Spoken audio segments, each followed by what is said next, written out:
So, Geotrig Lesson 12 notes. We're going to talk about angles and the diagonals in polygons. So, hopefully you guys remember that in polygons the number of angles will equal the number of sides.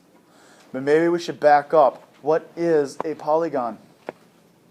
I don't have that definition listed here, but what is a polygon? A triangle, a square, a rectangle, a hexagon, pentagon. But what is it?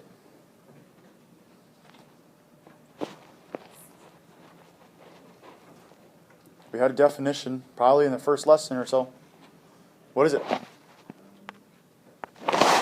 Polygon is a simple closed geometric figure on the same plane that has straight lines. Which means what is not a polygon? Circle, by that definition, does not include circle. Okay? And for our things today, we're going to talk about convex polygons. And the thing about it is that convex polygons have both interior and exterior angles. If it's a concave, which one of the sides gets pushed in, if you remember, or the vertices gets pushed in, doesn't have the same formulas that work and the same idea for angles and diagonals. So, maybe we should talk about what's an interior angle, what's an exterior angle. An interior angle is where the eye is. It's the angle at the vertice. So in this triangle, that angle here, yeah, that's your interior angle. In a triangle, there are how many interior angles? There's 3 of them. There's also the same amount of exterior angles. And the thing about interior and exterior angles is that they're next to each other.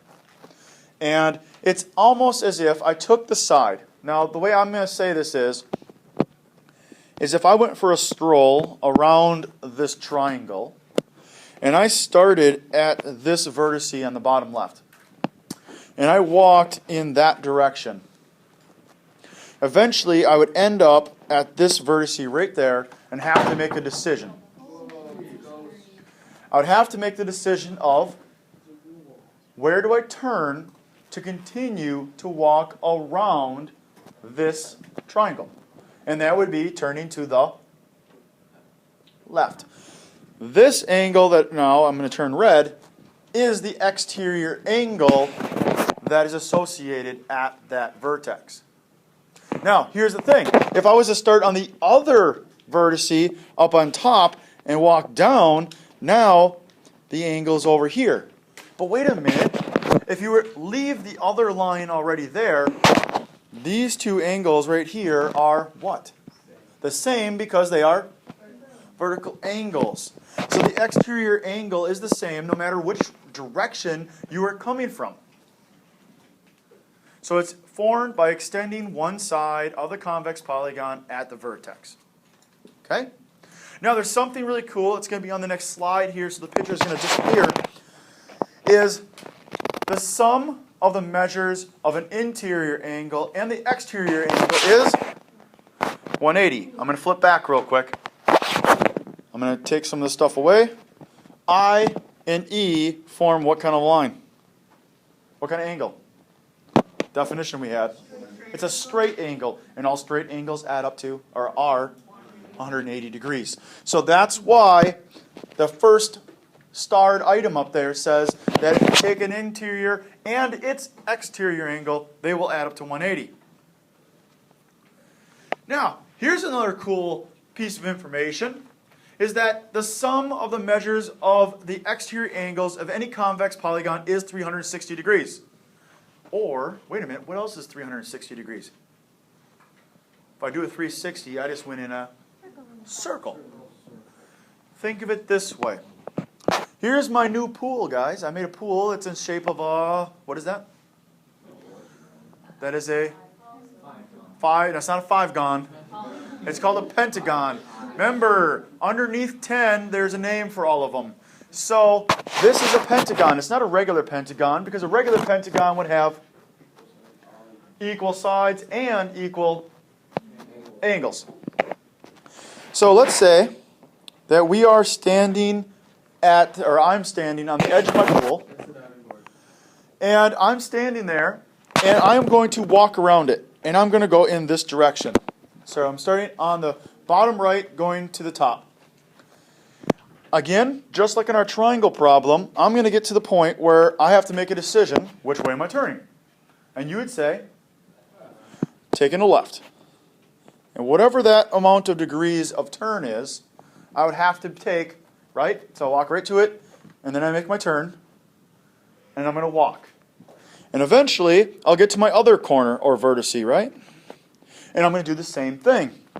I'm going to take another left by a certain amount of degrees.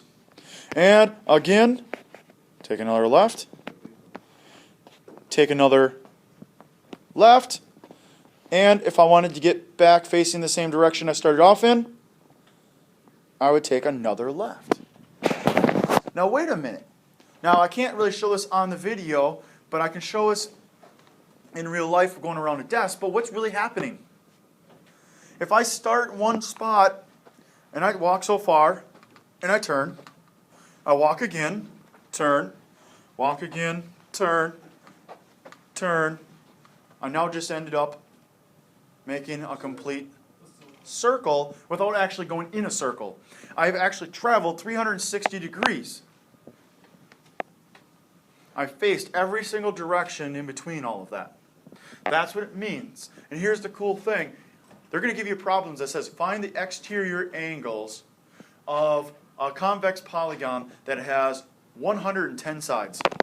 And your answer is 360. You're going to make a lot of little turns, right? But it's only going to add up to 360 because to get around the whole entire object, you will travel 360 degrees. Is that cool? Now, on the very bottom there, I said, hey, remember, triangles have blank degrees? 180. So do we have any questions about the exterior angles? So now we're going to move on to the interior angles. If a triangle has 180, we were told that before, we kind of accept that now. Okay? We may have used protractors in our life and found them out. Can we use those triangles to determine the number of interior angles in any convex polygon? And the answer is yes. Now, I'm going to start off with the Pentagon again. And I'm going to say, if I was standing at the bottom left, could I break my pool, if I call this my pool still, into 3 different zones? I have the top zone, the middle zone, and the bottom zone. And if I do that, how many triangles are formed? There's 3. There are 3 triangles. Now, would you guys also agree that this whole entire angle at the bottom left there is made up of 3 different angles? Each one of them comes from one of those triangles. Moving over here, this angle is, again, part of one of the triangles that make it up. This one's made up of 2 of them, and just one of the angles. What can I assume then of the whole entire pentagon?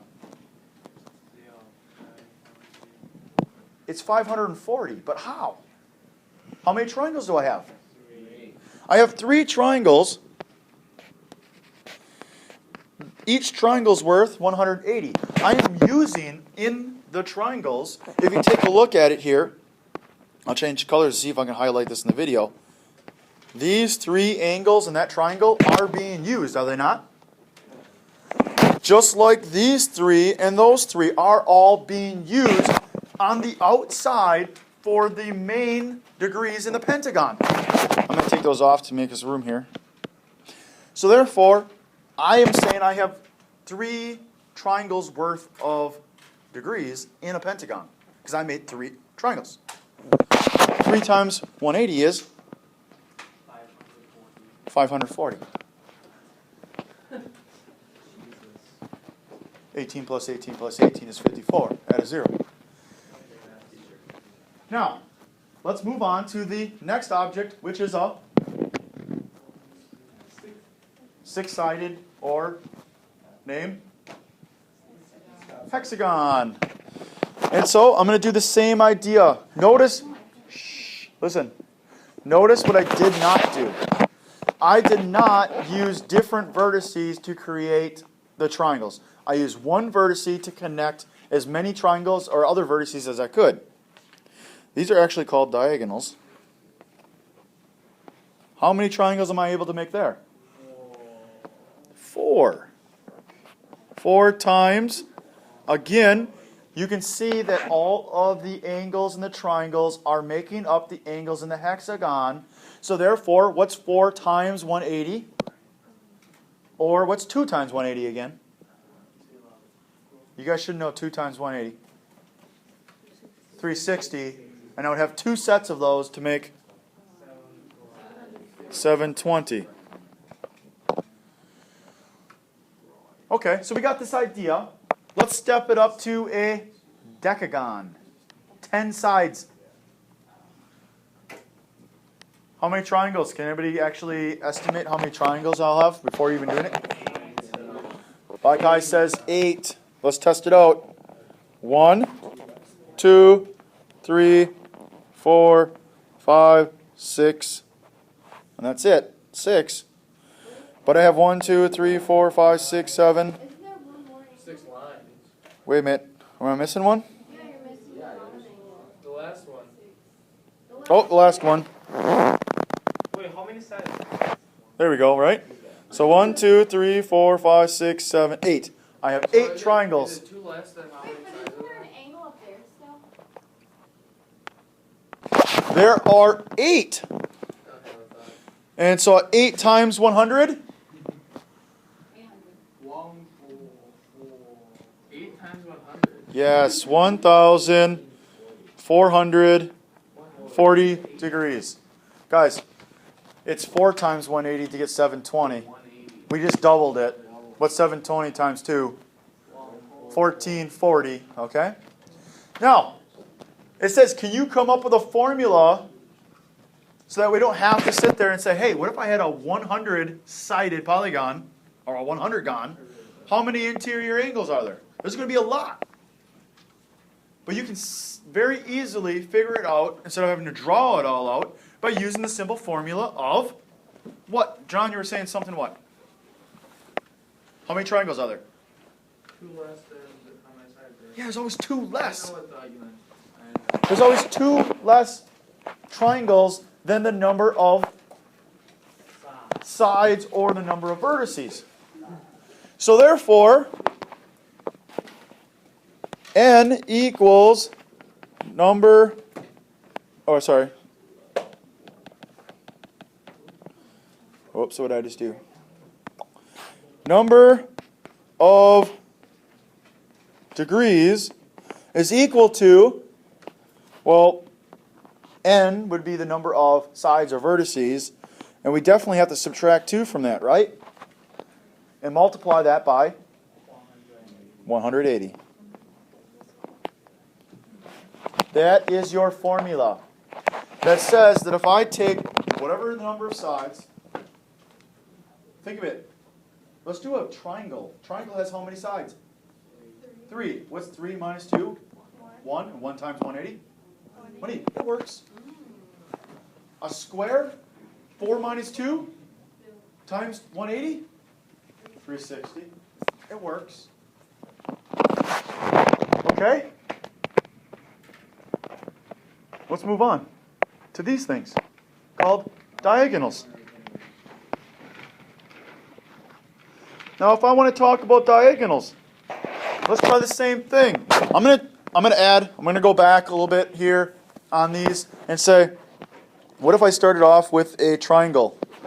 How many diagonals can I write in a triangle that are new? I don't think any, right? Because there's no connections that are not already made. 0. What if I go to a rectangle or square? Does everybody see that I could connect their corners? How many is that? 2. Going to the pentagon, This is going to start getting tricky. It's going to start getting scary. I'm going to start in the bottom left. That's the first one. 1, 2. There's only 2, right? Unfortunately, I got to move to the next vertex, which makes 3, 4, Looks like a star. and then I'm going to move. Wait a minute. I'm already up to how many? I'm up to 4. Now, can I redraw this one? No, because it's already been connected. So I can't do that. But there's one more new connection. 5. Oh, he's a star. Awesome. There are only 5 in a pentagon. Interesting. 0, 2, 5. Okay, moving on to hexagon. 1, 2, 3, 4, 5, 6, Right across. 7, Middle, yep. 8. 9. Where are you seeing 9? Right, left to top right. Left side to top right. Yep. 9. Can I make any others? Of course not. No. Can you like redo that? But wait a minute. I'll redo it in a second. But what does each vertex have itself connected to? 3 others, right? There are 3 connections that it's not already connected to. Look at the pentagon. There's only 2 at each. Moving on to the decagon.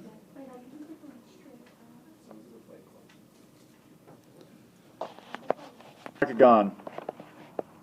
1, 2, 3, 4, 5, 6, 7.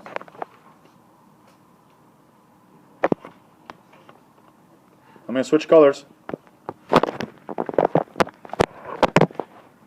8, 9, 10, 11, 12, 13, 14. Right? Okay, switching colors again. 15, 16, 17, 18, 19, 20 can't because the red line's already connected on the bottom. Moving on. This is getting complicated, guys. So, there's got to be a formula for this. Can we deduce it? I think there ends up being 35. 0, 2, 5, 9, 35. What number of diagonals equals, guys, n times n minus 3 all over 2? That would have been a little bit tougher to come up on our own. But let's test it. We should say, hey, on a triangle, what happens when we put 3 in for n? We get 3 times,